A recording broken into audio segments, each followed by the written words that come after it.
Ini adalah katana yang super tajam. Mari kita uji coba menusuk 2 kali ke botol air ini. Kemudian kita coba di semangka. Oke, mari kita buat.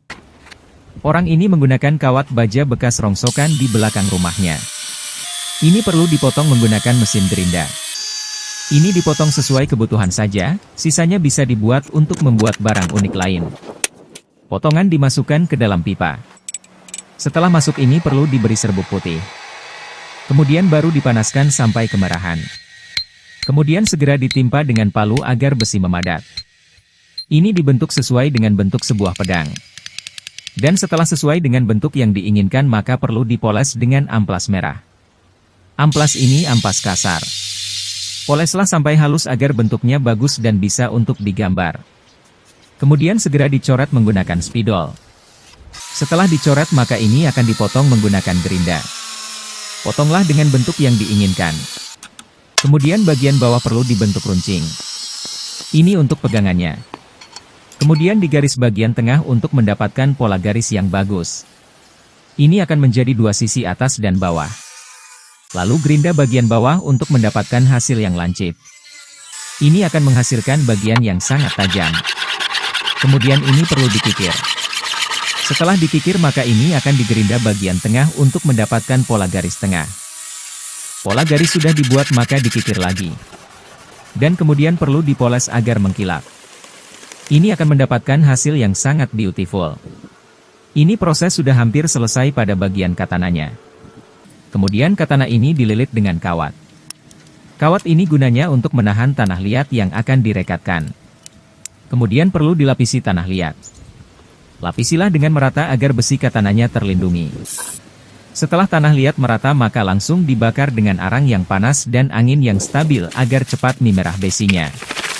Siapkan tempat pembakaran. Tuangkan arang dan bahan mudah terbakar lain. Proses pemanggangan perlu, karena untuk membuat katana semakin lebih matang dan kuat. Setelah api sudah matang dan sudah dipanggang maka ini perlu segera dicelupkan di cairan ini. Setelah proses itu, maka katana ini perlu dibersihkan dan dipoles lagi sampai beautiful. Dan ini dia hasilnya sudah jadi dan bagus. Saat dites memotong kertas, ini sangat tajam sekali. Anda harus berhati-hati dengan ketajamannya. Setelah selesai maka orang ini akan membuat bagian pelindung pegangan katana dengan kuningan. Dia menyiapkan alat peleburannya.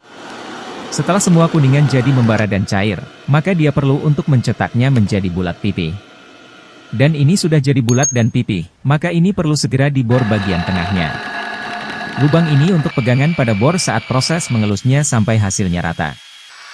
Kemudian dicoret untuk dibor dan membuat motif pada pegangannya agar terlihat keren. Kemudian digaris-garis dengan gerinda untuk membuat motif garis. Kemudian diperhalus lagi dengan kikir kecil sesuai besar garis. Ini dikikir untuk lebih mengeratkan cairan hitam. Setelah itu dikasih cairan hitam yang bisa mengeras pada sela-sela motif.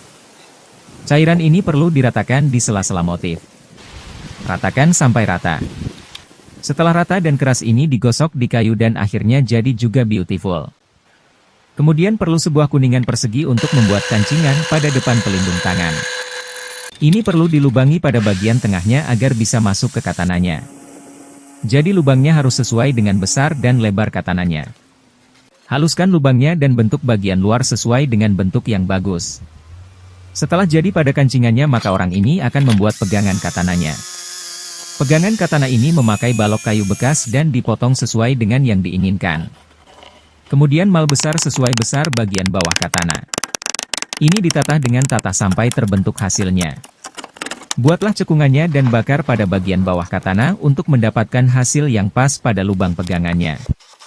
Lakukan hal yang sama pada potongan kayu yang satunya. Kemudian buat lubang dan beri lem antara 2 kayu itu. Pengeleman perlu lem yang kuat dan rata.